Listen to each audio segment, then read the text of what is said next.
World bank की report है, पाकिस्तान कर्जे वापस नहीं कर सकता खुदा न खास्ता। अब अगर इतना ही सब कुछ स्मूथ है या कोई मसला नहीं है इलेक्शंस में, तो इसहाक डार साहब फिर क्या करने गए हैं सदर पाकिस्तान के पास? चेयरमैन सेनेट सादिक सुलेमानी वो सदर से मिलते हैं, फिर परवेज इलाही साहब गवर्नर पंजाब से मिलते हैं। तो ये सब चीजें बता रही हैं कि चीजें कुछ ठीक नहीं है। कल खान साहब ने मुलाकात में कुछ सहाफियों के साथ ये कहा कि इत्तेहादियों के मामलात अपने उस पर ना जाए, तो ये वाकई खान साहब फिर अटल फैसला आपकी इत्तलात के मुताबिक कर चुके कि इलेक्शन ही होगा और इलेक्शन की जानिब जा रहे हैं?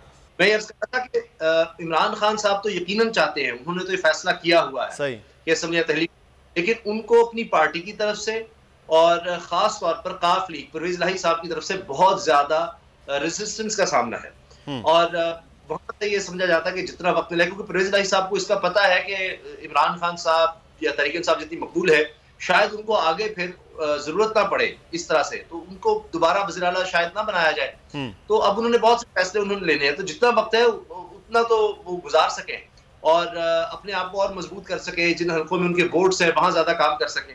लेकिन दूसरी तरफ मामला आगे चल नहीं रहे मुदस्सिर, जितना भी आप कर लें कि अच्छा इमरान खान साहब कह दें कि चले जी आप वक्त पूरा कर लें, मगर उस दौरान में मईशत का वक्त पूरा होता चला जा रहा है। वर्ल्ड बैंक की रिपोर्ट है, पाकिस्तान कर्जे वापस नहीं कर सकता खुदा न खास्ता।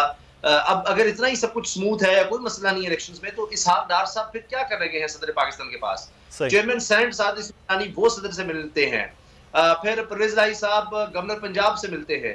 तो ये सब चीजें बता रही हैं कि चीजें कुछ ठीक नहीं है। इसहाक डार साहब मिले थे सदर पाकिस्तान के साथ, 29 नवंबर की तकर्री का मामला स्मूथ हो गया, आज फिर उनकी मुलाकात हुई है।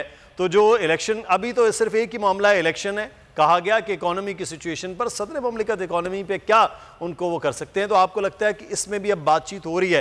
क्योंकि फजलुर रहमान साहब थोड़े नाराज़ हुए हैं कि बातचीत की जाए पीटीआई के साथ, तो लग रहा है कि फिर अगले आने वाले दिनों में कुछ बातचीत बन जाए। ये तातुल का शिकार थे। देखिए, तहरीक इंसाफ ने तो काफी दफा ये कहा कि जी पूरा इख्तियार है, सदर को दे दिया गया है, मुज़ाकरात के लिए उनको आगे किया गया है।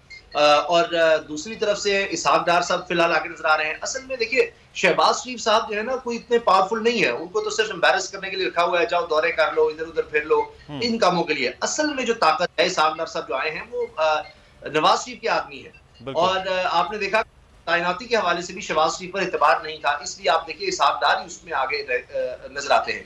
लेकिन अब जिनको लाया गया है, इसहाक डार साहब जो वादे करके आए, मिसाल के तौर पर इकोनॉमी ठीक हो जाएगी, $200 चला जाएगा, कुछ भी ऐसा नहीं हो रहा। आज के हालात ये हैं कि फार्मास्यूटिकल कंपनीज के पास 2 हफ्ते का रॉ मटेरियल सिर्फ रह गया है। ये कभी नहीं हुआ, यानी दवाइयां जो है मार्केट से गायब हो रही है। ये आप सोचिए, दवाइयों का गायब होना कितनी खतरनाक बात है, क्योंकि उनके पास मटेरियल नहीं है। अगर आपको ये वीडियो पसंद आई है तो सब्सक्राइब कीजिए और बेल आइकॉन को प्रेस कीजिए। तारीख में पहली बार इमरान खान, आसिफ अली जरदारी, शहबाज शरीफ, मरियम नवाज, मौलाना फजल रहमान और बिलावल भुट्टो सब एक साथ चल रहे हैं सिर्फ बोल पर। सबसे ज्यादा व्यूज और सबसे ज्यादा रेटिंग के साथ बोल आज भी रहा नंबर 1 पर। सब्सक्राइब करें और बेल दबाएं ताकि कोई खबर रह न जाए।